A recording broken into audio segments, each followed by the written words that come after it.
नमस्कार दोस्तों, मैं हेमंत, मेरे चैनल हेमंत LLV लॉ में आपका स्वागत है। दोस्तों आज की वीडियो में हम बात करेंगे 498A दहेज प्रताड़ना के बारे में। अगर कोई महिला किसी व्यक्ति को झूठा दहेज का मुकदमा करने की धमकी देती है या किसी महिला के द्वारा झूठा केस कर दिया जाता है तो वह व्यक्ति उस केस से कैसे बच सकता है, आज हम इसी के बारे में चर्चा करेंगे। चलिए शुरू करते हैं।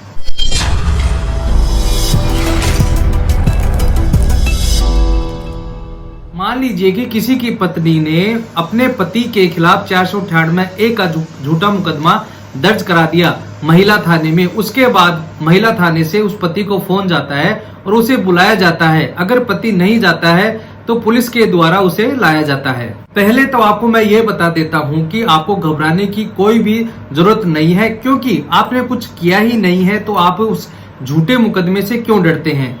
जब पुलिस के द्वारा आपको बुलाया जाता है तो थाने में आप बेझिझक जा सकते हैं और जो भी अपनी बात है वह बता सकते हैं कि मेरी पत्नी और मेरे बीच क्या बात हुई थी और किस बात को लेकर वह घर छोड़कर चली गई थी। आप अपनी सारी बातें पुलिस को बता सकते हैं। 498 के जो दहेज के मामले होते हैं, इनमें कई बार क्या होता है कि पत्नी के द्वारा पति को धमकी भी दी जाती है और उनसे पैसों की डिमांड भी की जाती है, लेकिन कई मामले ऐसे होते हैं। आगे बढ़ने से पहले अगर आपने अभी तक मेरे चैनल को सब्सक्राइब नहीं किया है तो प्लीज इसे सब्सक्राइब करें और जो घंटे का निशान है उसे दबाकर आप ऑल पर करें ताकि आपके पास वीडियो आते रहें। सबसे पहले तो मैं आपको ये बता देता हूँ कि 498 दहेज का मामला क्या होता है। इसमें यह होता है कि पति या उसके घर वालों के द्वारा पत्नी को टॉर्चर किया जाता है, उसके साथ मारपीट की जाती है या फिर ऐसी कोई कार्य किए जाते हैं जिससे पत्नी आत्महत्या करने के लिए विवश हो जाती है। मेरा कहने का मतलब यह है कि कई मामले ऐसे होते हैं जिनमें ज्यादातर मामलों में पत्नी को परेशान किए जाते हैं और कई मामले ऐसे होते हैं जिनमें महिलाएं 498 का गलत यूज करती हैं। जब पुलिस के द्वारा दोनों पक्षों को एक साथ बैठाया जाता है तो उनको राजीनामा के लिए कहा जाता है। अगर उनके बीच राजीनामा हो जाता है तो उन्हें घर वापस भेज दिया जाता है।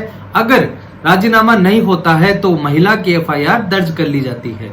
दोस्तों मैं आपको एक प्रैक्टिकल बातें बताता हूं कि जब भी पुलिस वाले आपको बुलाते हैं तो बेझिझक आप थाने में जा सकते हैं और वहां पर ये बात बता सकते हैं कि मेरी पत्नी ने जो भी कहा है हमने उसकी डिमांड सारी पूरी की है और मैंने और मेरे घर वालों ने ऐसा कोई भी कार्य नहीं किया है जिससे उसे परेशानी का सामना करना पड़े। हमने मेरी पत्नी को ऐसी कोई भी दुविधा या फिर ऐसी कोई भी परेशानी नहीं होने दी। उसने जो भी कुछ कहा है हमने सारा काम किया है। उसने जो भी कुछ भी सामान मंगाया है हमने लाकर दिया है। हमारे घर वालों ने ऐसा कोई भी काम नहीं किया है जिससे उसे परेशानी हो।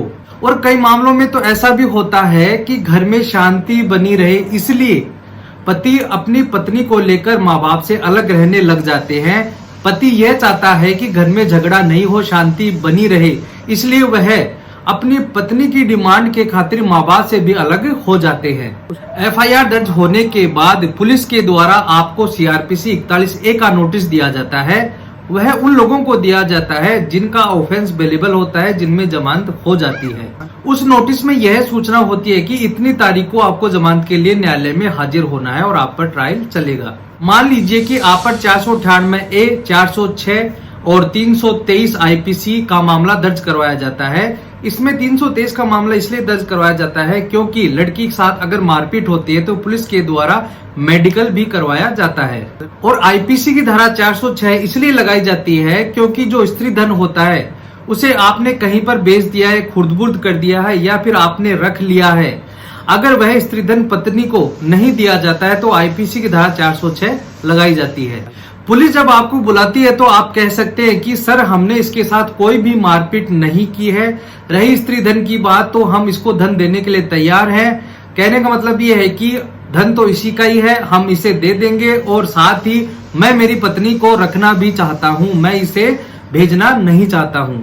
अगर आपने उसका स्त्री धन सारा सामान दे दिया है तो 406 IPC हटा दी जाएगी और आप पर 498A और 323 पर मामला दर्ज किया जाएगा और उसके बाद आपको एक नोटिस दिया जाएगा मान लीजिए कि अगर कोई व्यक्ति पुलिस के द्वारा दिया गया 41A का नोटिस उसका पालन नहीं करता है तो पुलिस को यह पावर है कि वह उस व्यक्ति को गिरफ्तार भी कर सकती है। 498A के मामले से लड़ने के लिए मैंने आपको एक तरीका बता दिया है। दूसरा तरीका यह है कि आप अपनी पत्नी को लाने के लिए सेक्शन 9 का मुकदमा कर सकते हैं। उसमें यह बता सकते हैं कि मैं अपनी पत्नी को रखना चाहता हूं, मेरी पत्नी से मेरी कोई भी झगड़ा नहीं है, मैं अपनी पत्नी को वापस लाना चाहता हूं।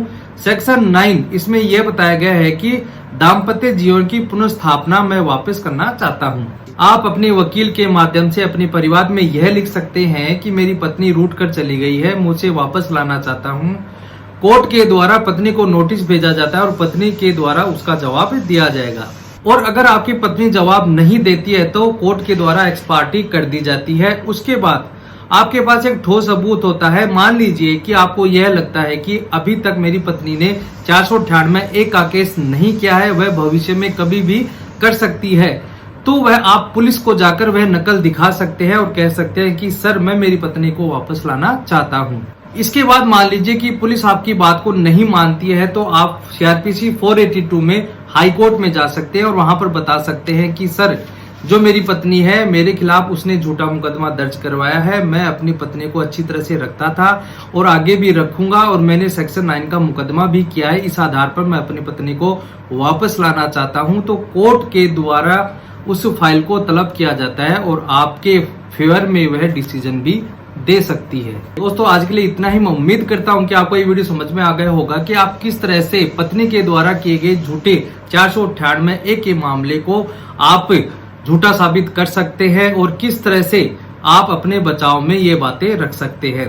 अगर आपको ये वीडियो अच्छा लगा हो तो प्लीज इसे लाइक करें, अपने दोस्तों को शेयर करें और सबसे जरूरी बात, अगर आप मेरे से जुड़ना चाहते हैं तो प्लीज मेरे चैनल को सब्सक्राइब करें और जो घंटी का निशान है ऑल पर जरूर करें ताकि मैं कभी भी वीडियो अपलोड करूं तो उसका नोटिफिकेशन आपके मोबाइल पर आता रहे। धन्यवाद।